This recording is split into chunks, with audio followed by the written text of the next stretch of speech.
জেনেভাতে গেছিলাম ডাব্লিউএইচও কনভেনশনে, সেখানে প্রত্যেকটা দেশের মন্ত্রী তাদের বক্তৃতার শুরুতেই মাননীয় প্রধানমন্ত্রীর নামটা উচ্চারণ করে।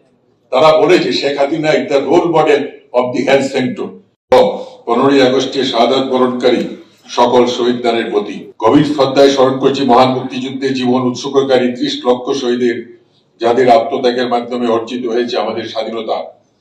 সুধীমণ্ডলী, বিশ্ব জনসংখ্যা দিবস 2024-এর আলোচনা ও পুরস্কার বিতরণ অনুষ্ঠানে আসতে পেরে আমি অত্যন্ত আনন্দিত। আপনারা জানেন আজ বিশ্ব জনসংখ্যা দিবস। অন্যান্য বছরের মতো এবারও বাংলাদেশে যথাযোগ্য মর্যাদায় দিবসটি পালিত হচ্ছে। এবছরের দিবসটির প্রতিপাদ্য embracing the power of inclusive data towards a resilient and equivalent future for all, যার বাংলার ভাবান্তর হচ্ছে অন্তর্ভুক্তিকারী উপাত্ত ব্যবহার করি, সাম্যের ভিত্তিতে সহনশীল ভবিষ্যৎ গড়ি। এবারের প্রতিপাদ্যটি বাংলাদেশের প্রেক্ষাপটে অত্যন্ত গুরুত্বপূর্ণ। আপনারা জানেন প্রাথমিক